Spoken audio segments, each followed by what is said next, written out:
At the appendix, you will see this suggested chapter contents. So in the preparation of your research proposal, you're going to follow the suggested contents or chapter contents depending on the type of research.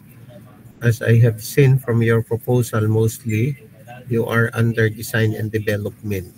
Okay, so these are the chapters that you are going to follow or the contents. Okay, so you should have your preliminaries, no, which include your title page, no, approval sheet, acknowledgement, dedication, no, list of tables, list of figures, list of abbreviations and symbols, and list of equations. So these are included in your preliminaries. Okay? Then chapter 1 should be the problem and its background. So ito yung title niya. Okay? So pag ikaw ay nag-type sa iyong computer, no? So ito yung magiging format niya. Okay?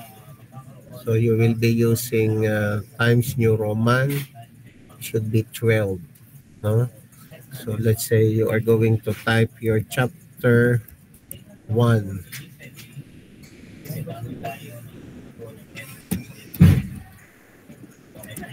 Okay? Yan. Then the problem and its background. So ganito dapat yung makikita ko sa inyong yan. So lahat yan ay naka all caps and then should be naka bold. Ang spacing nito, titingnan ninyo dito, no? So dapat siya ay naka 0, 0, 0, and then it should be 1.5. Yan. So ito yung tamang spacing. It should be at the center. Nakikita ba ninyo ito? Nakikita ninyo ito? Yes, sir. Yes po, sir. Yan. So kung ikaw ay maglalagay dito, okay, so babalik ka doon sa ano. So yan. Ito ngayon yung introduction. Okay, introduction. Okay, pero ito sobrang laki ng ating space. So dapat siya ay mula dito sa iyong ano, dapat ang iyong ano dito ay double space lang. So yan ay isisingle mo, no, para i-enter mo siya ng isa pa para yung distance na yon ay double space, dalawang single, so double. Kasi kanina naka 1.5 siya, kung dinalwa mo siyang enter, siya ay 3 single spaces. Hindi siya double space lang. Okay? So yan ngayon, introduction. So pag ikaw ngayon nag-type na dito, no, halimbawa, ang iyong contents ay the solid waste. Yan, halimbawa, the solid waste management system. Halimbawa, yan ang iyong ano, in the Philippines. Yan, Philippines is considered one of the important concern of one of the important concerns of the government. Yan. So dapat ganun yung iyo ano, pero makikita mo siya ay naka-bold at siya ay naka-single space. So i-unbold mo siya and then dapat mula dito, no, siya ay naka-double space na. Yan. So pag ikaw nag-declare ng double space, dapat 0, 0. Yan. Yan. So ano mo na. There are huge, halimbawa, efforts being done by the government, no, to address the growing concern, growing problem on solid waste disposal. Yan. So ngayon, titingnan mo yung iyong margin, no? Titingnan mo yung iyong margin. Ang margin mo dito on the left, no? Dapat siya ay naka 1.5 inches. Okay, so siya ay dito mo iaano sa normal. Okay, and then ang iyong size ng bond paper ay dapat siya ay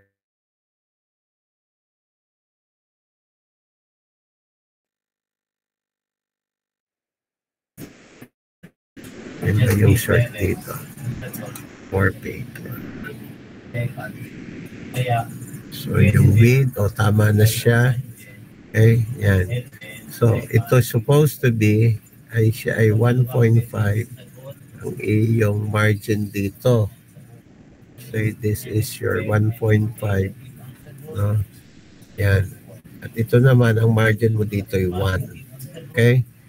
So yan ang iyong magiging hitsura ng iyong papel.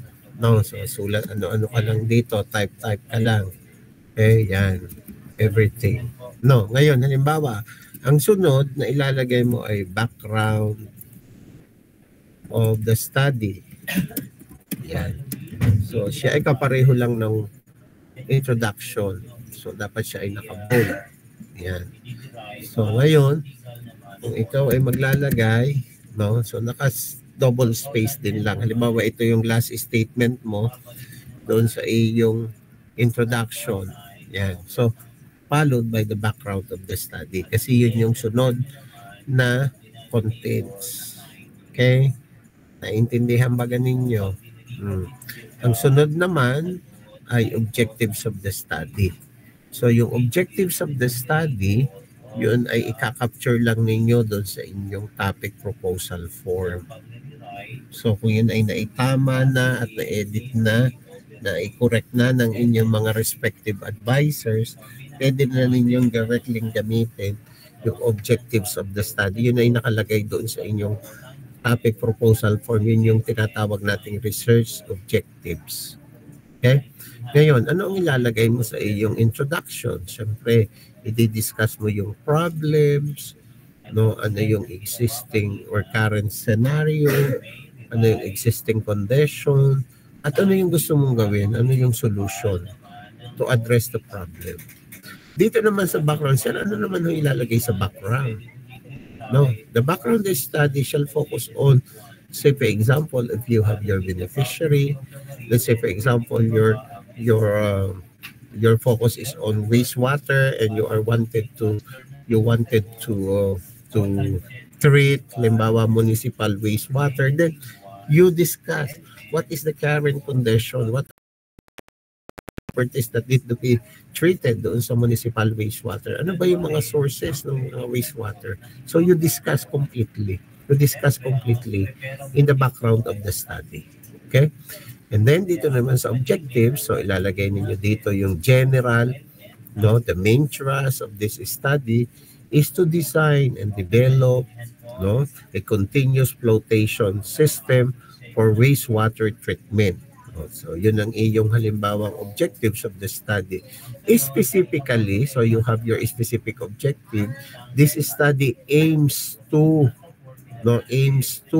say design the continuous flotation system for wastewater treatment, fabricate, no, the continuous flotation wastewater treatment system, conduct preliminary testing to establish the following parameters. Yan, so maglagay ka doon ng mga variable.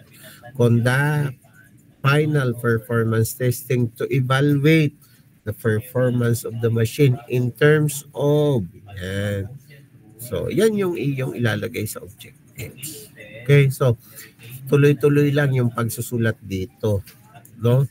So, background of the study. Halimbawa naman, sa yung background of the study, kailangan lagyan mo ng figure or meron kang picture na nakuha para to augment the understanding. Halimbawa, dinidiscuss mo is microbial fuel cell, you can include some pictures. No, you can include, say for example, ano ba yung schematic representation ng process na dinidiscuss mo na gusto mong i-propose. So you can put some figures dito sa iyong background of the study. Halimbawa, may nakita kang figure dito. No, so ito yung gusto mong figure na ilalagay. Halimbawa, mag-download tayo ng figure. No, halimbawa, ang gusto mong ilagay ay you are talking on continuous, no, continuous flotation system. No, so yan yung iyong gustong ilagay. O may image kang nakuha. So may ilalagay ka halimbawa din ito, halimbawa yan. So ilalagay mo din no, ilalagay mo sa iyong discussion, no, yung figure, yan. So yan. So pag naglagay ka ng figure, no, ilalagay mo siya sa center. At hindi pwede halimbawa, background of the study, ari agad ang bubungad sa iyo. Hindi pwede. This is wrong. This is wrong. No? Diba? Ganyan agad. Background of the study bago figure, agad mali ito. Mali. So lalagyan mo muna siya ng initial discussion. Kumbaga, i-describe mo muna ano ba yon bago, kumbaga, the continuous flotation system, no, is one method of ganon. It can be seen in figure 1. Yan. So i-repair mo muna. So ang ano dito, pag naglagay ka ng figure, it should be present, no? You are going to cite first, present. Bago mo i-present, isa-cite mo muna, then interpret. Yan. So yun ang ano natin. Halimbawa, paano mo lalagyan siya ng figure number? So ganito yung paglalagay ng figure number. Figure 1. Oh, then yung label. Ano ibig sabihin nito? This is continuous, no, flotation system. No. So ito yung iyong naka-bold, ito naman hindi.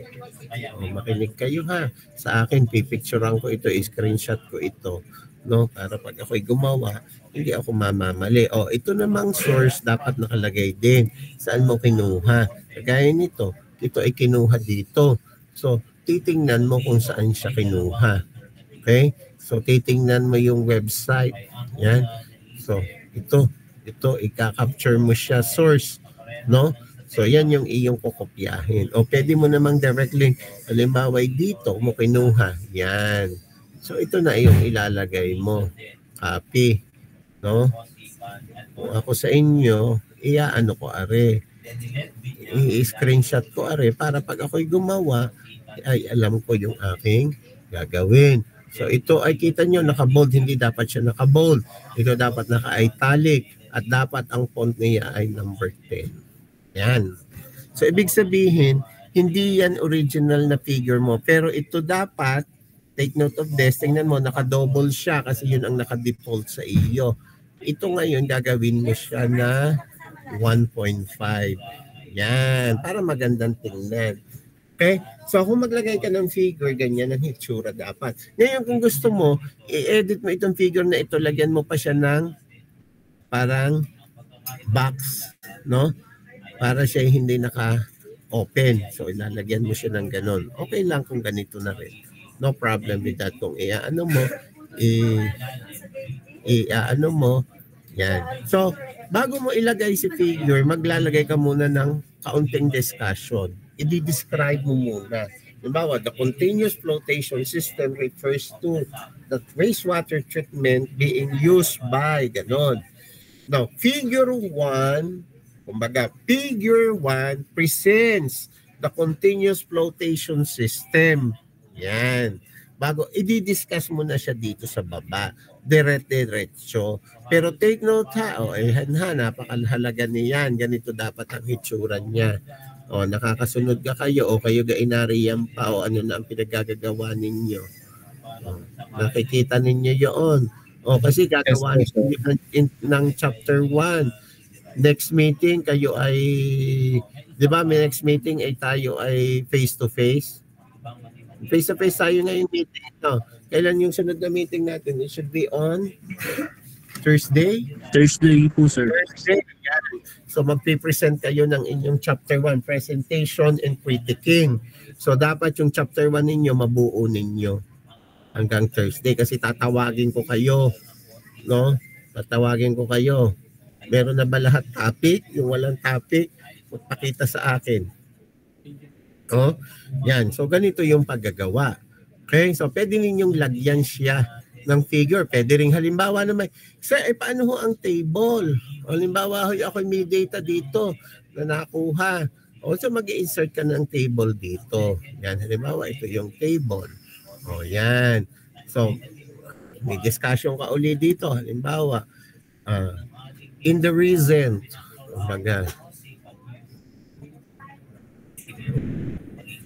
halimbawa, stop. In the recent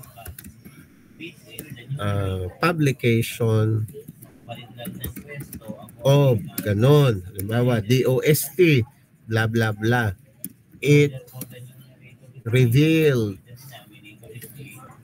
that the properties of wastewater being generated from ganon blah blah blah. No, yan, so nakaano yon. The table 1, no, presents the physical properties of wastewater generated from poultry industry. Yan. So ilalagay mo dyan. So ikaw nga may table 1 din eh. So dapat table 1. Iwasan mo na as shown in table 1 or in table below. Mali yun. As shown in table above. Mali yun. Ilalagay mo lagi kung ano talaga yung table number. No, nasa baba man siya o nasa itaas, wala ng table above. Let's mention mo yung ano yung table. Table 1. O yan, lalagay mo din yung table 1. Naka-center siya. No? At siya ay dapat ay bold. O kung hindi kayang mag-bold din kayo ang mag-bold. O table 1. Lalagyan mo rin siya ng label. Ano ibig sabihin ng table 1? Siya ay physical properties of wastewater. Take note of capitalization ha. Physical properties of wastewater from poultry. No, poultry industry. No, yan. So ito dapat siya ay anong spacing? Anong spacing niya? It should be 1.5. Yan, 1.5 siya. Oh. So ito hindi naman naka-bold. Ang naka-bold lang yun. Oh. Ngayon, halimbawa kagaya niyan, next page ka na ha. Halimbawa, nasa next page ka. Yan. So naririto na yung pero ang iyong table ganito na lang. Halimbawa, liliitan mo lang siya, hindi naman kailangan napakaluang. No, so halimbawa ay ito ang first column mo ay siya ay property, ang iyong properties. Yan.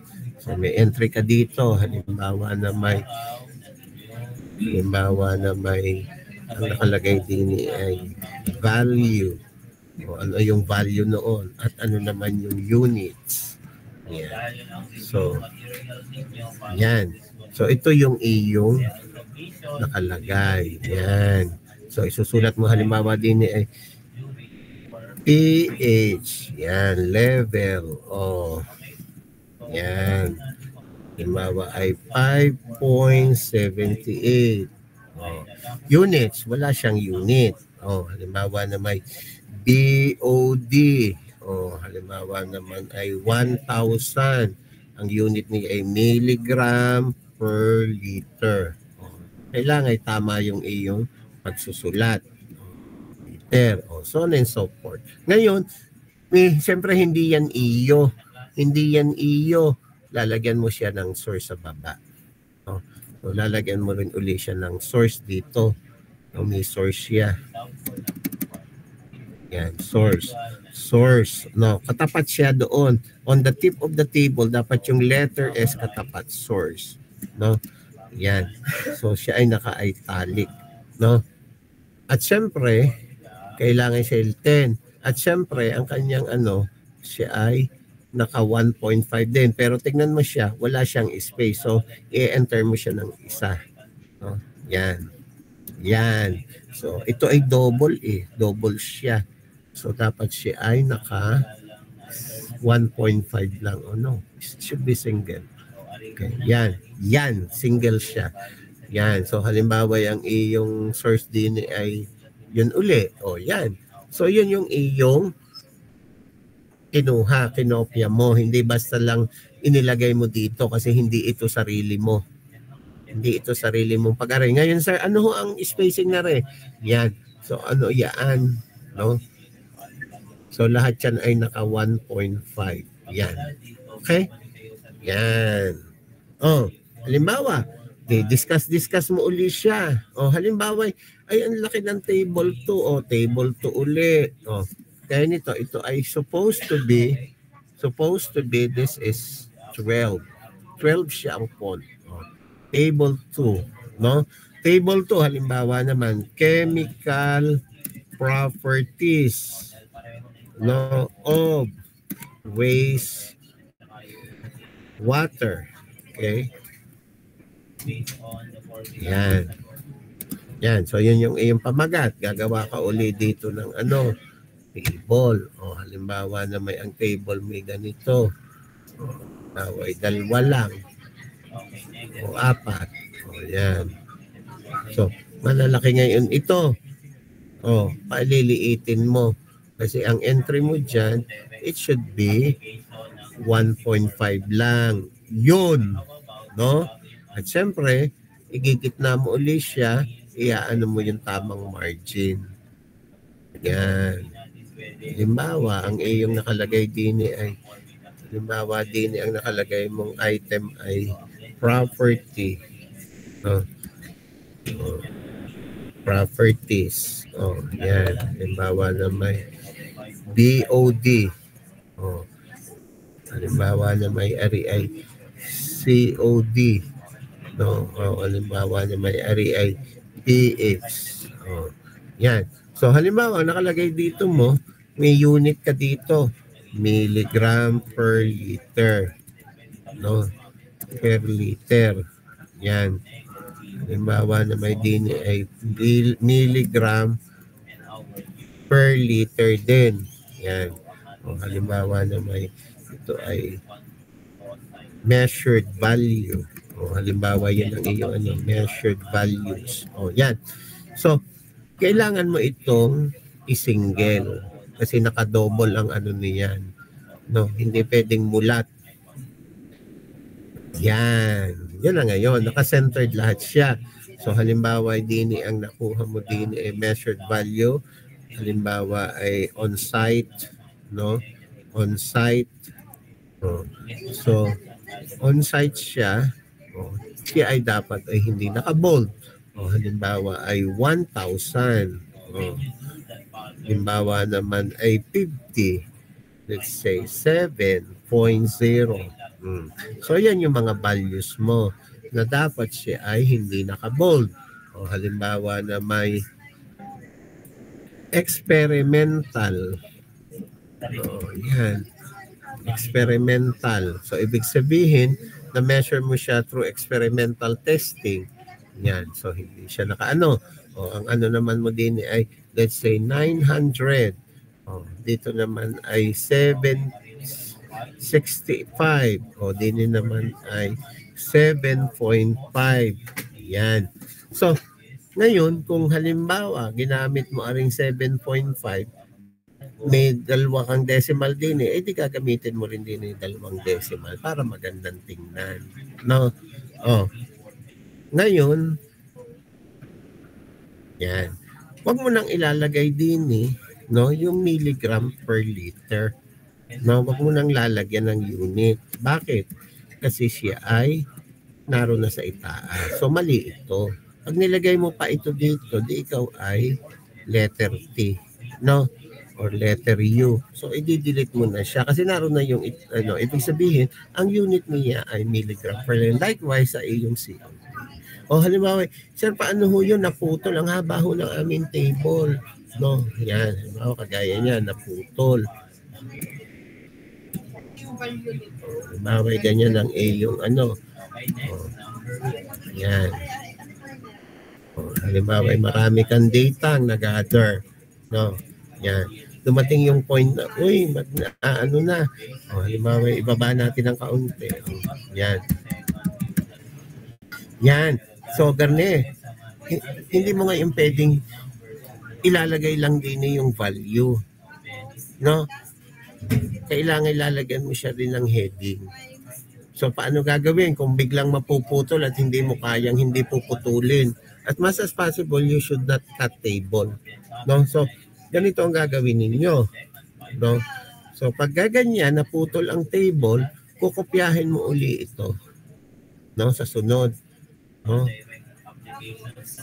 Sa sunod na page, kukopyahin mo uli siya. So, wala na ito. Pero nakalagay pa rin siya. Nakalagay pa rin yung heading mo. Ang ilalagay mo lang din is continued. Yan. So, siya ngayon ay naririnig. Ngayon, ito ay measured value. So, ibig sabihin wala kang pinagkuhanan kundi doon sa iyong actual observation. So, wala ka ditong source. Gets? Kasi nakalagay dito yung naintindihan? So, pareho. Hindi pwedeng hindi pwedeng naputol o kita mo yung pauli. So, dire-diretso lang yung paglalagay mo dito. Naintindihan baga? Continued ang nakalagay doon. Table 2, continued. Hindi na ilalagay yon kasi nakalagay na. Gets? Oh. So, i-discuss mo na ngayon siya. Huwag ka rin maglalagay basta-basta ng table. No, halimbawa, pamagat mo ay preliminary testing results, ilalagay mo na agad ang table, hindi. Bago ka maglagay ng table, maglagay ka muna ng initial discussion. And then, i-refer mo, table 2 presents or table 2 shows. No, so ganun yung paggagawa. Naintindihan baga? Inyo bagang ini-screenshot kasi gagawa na kayo, ayaw ko na mali-mali ang format ha. Kung na kayo magpakita sa akin pagka mali-mali ang ginawa ninyo. Yan. Ngayon, kung halimbawa, sa chapter 1, meron ka ng mga figures number, may tables ka na, continuous table numbering ang gagawin at continuous figure numbering. Halimbawa, sa chapter 1, meron kang 5 figures. Sa chapter 2, may figure ka ulit. So, magsisimula siya sa figure 6, hindi sa figure 1. No? Kasi figures 1 to 5 are located in chapter 1. Then, in the chapter 2, kung meron ka uling sunod na figure, it should be chapter 6. Likewise for the table. It should be continuous table numbering. Gets? Naintindihan baga? Naintindihan? Naintindihan? Yes po, sir. Yes po, sir. So, Yes po, sir. gagawa na kayo ngayon ito. Ngayon, syempre, itong null hypothesis. No? Pwedeng wala, pwedeng meron. Ano ba yung mga null hypothesis? First, you can craft your null hypothesis through comparing yung values with the standards. So you compare with the standard. The properties of the treated wastewater have no significant difference as compared to the standard. So yun yung iyong there were no significant differences on the properties of the treated wastewater as compared to the DNR standard. No, so kinukompare mo siya. Meron din namang null hypothesis which articulates on relationship between dependent and independent variables. Halimbawa, production efficiency is a function of or related to, let's say, product output. No. So pwede mong sabihin na there are no significant differences on the production efficiency or relationship of the production efficiency and the product output. No, so binabalidate siyang null hypothesis. Okay, null hypothesis. Pwede rin namang wala. Kung ako sa inyo, hindi na ako maglagay ng null hypothesis. Okay? In the significance, you identify the different sectors who shall benefit from your study. No? So pag naglagay ka dito ng iyong significance, you start with, no? You start with the most significant sector who shall benefit from your study to the least important. So doon ka muna sa kauna-unahang sino ba yung importante, napaka-importanting beneficiary. Okay? So doon ka magsisimula. Then going to the least important. Okay? So you identify different sectors who shall benefit from the results of your study from the most significant to the least significant. No. Scope, limitations, and delimitation. Scope shall be directly taken from the objectives of the study. Everything that has been written in the objectives of the study should be part of your research scope or scope of the study. How about the limitations and delimitations? Limitations are potential weaknesses. No? Kahit paanong gawin mo, hindi mo kayang gawin kasi hindi siya pwede. No, halimbawa, you are wanted to test 10 types of coagulant doon sa iyong treatment, sa iyong wastewater treatment. But only available in the Philippines are 3. So yung 3 lang ang iyong itetest. Yung 7, hindi wala ka nang gagawin doon. So ilalagay mo lang, the study is limited on the test of the 3 types of coagulants present or available in the country. Namely, yan. So hindi mo na siya isasama yung 7. Ngayon, yung delimitations, kayo yung magseset noon. You are the one who are going to set the delimitations of the study. What are those delimitations? So for example, pwede ka mag-test ng 10 or pwede ka mag-trials ng 10 trials, but you opted to try only 3. No? So, ang gusto mo lang 3 trials, that would be fine. You are the one who set. Due to time constraint, then you have to test only 3 trials. That would be fine. Okay? Acceptable na yung 3. Hindi lang pwedeng 1. Hindi rin pwedeng 2. Minimum is 3. Pero pwede mong i-test siya. If you want, you can test even 20 samples. Pero nilimit mo lang siya. Because dinilimit mo siya because of times constraint or it could be budget constraint, things like that. So the researchers are the one who set the delimitations of the study.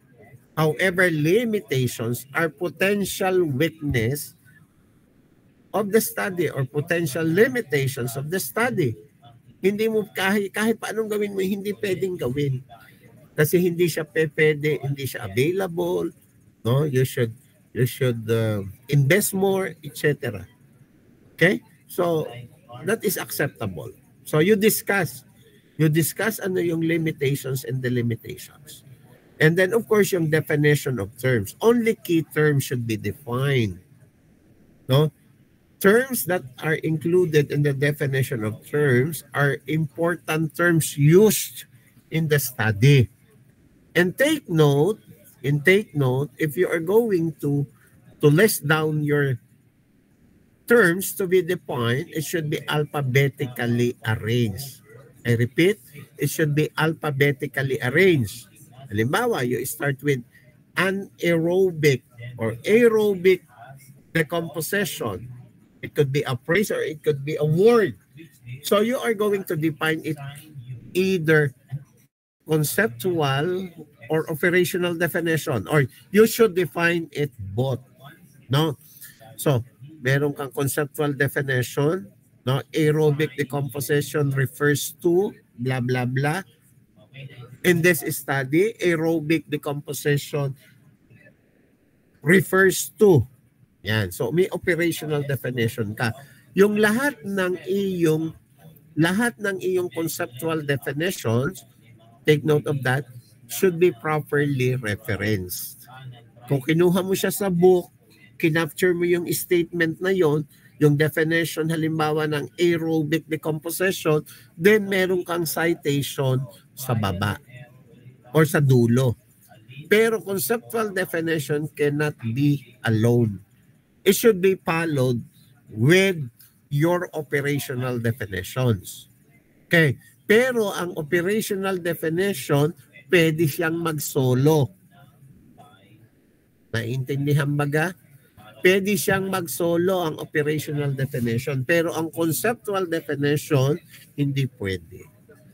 Conceptual definition should be always followed with operational definition. Okay? So ibig sabihin, nalalaman mo ito that this is a conceptual definition kung meron kang citation. Okay? Pag hindi mo yan sinay pero kinapture mo yan sa libro or kinopya mo sa online sources, plagiarism yan. So isa-cite mo kung kanino yun ang galing. Okay? And then it should be followed, no? It should be followed by the operational definition or with the operational definitions. Okay? So paano ba yung operational definitions? These are definitions being constructed by the researchers. Okay?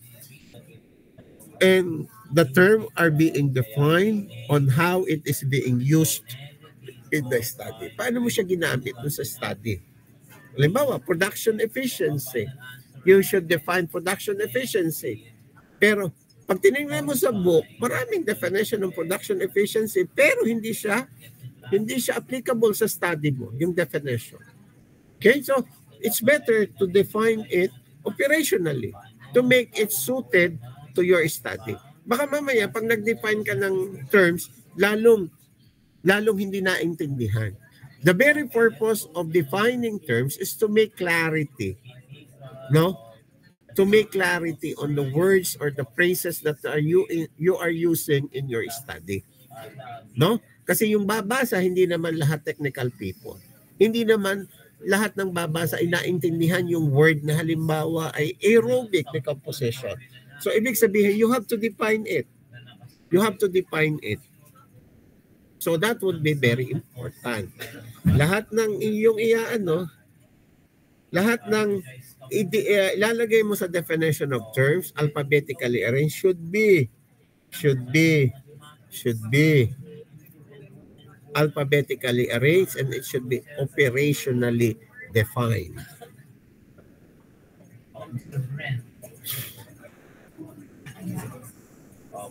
So, diba? So, you should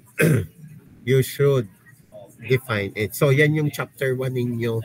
So, dapat yan ay may makita ako. Sa next meeting, tatawagin ko ang grupo ni na Vince, kayo ang mauuna na mag-present, no? Itong sunod, itong sina Alma, kayo ang mag-present because meron tayong presentation and critiquing of chapter 1. So, yan yung assignment number 1 ninyo, yung inyong chapter 1, no? Assignment number 1. Dapat meron din na kayong logbook ngayon because today is week 5. Dapat kayo magpo-consult na sa inyong advisor, no? Hindi na dapat kung ano-anong ginagawa ninyo. O Alma. Sir, okay lang po kayo magpa-consult po ngayon po. Maya-maya, nagkaklase pa ako eh. Sige po sir, salamat po. So, lahat kayo ay magpipresent, no? So, pag nag-present kayo, huwag niyo ilalagay sa PowerPoint. Nasa Word siya, nasa Word file para kita ko yung spacing, yung format, and then the contents. O, titignan ko kung kayo bagay nakinig sa aking discussion ngayon, kung kayo bagay nagsulat-sulat man lang dyan, kung anong size ng font, kung anong spacing, kung alin ang naka-bold at alin ang hindi. Okay. So yan, kailangan ay kayo'y pagdating ng kailan ang sunod natin? Thursday, ay ready ang inyong chapter 1. Anyone can be called and need to present their output. Okay. Yan. O, yung magpapakonsult, pwedeng pumunta din sa akin sa faculty, pero hindi pwedeng sabay-sabay. Noted po sir, on the way na po. Kaya dapat kabisado nyo ha, yung mga basic na identity na pinag-ibig sa yung pinakopya ko sa inyo sa face-to-face tayo, ako sa board, at yung PDF copy na mas kompleto na sinend ko sa inyo. Ano na download ko yun ha, at yun na magiging yung material nyo. Dali na yung summary ng TRIGO na dapat natutunan nyo yung high school. Hindi na yan dapat yung leso ngayong time na ito.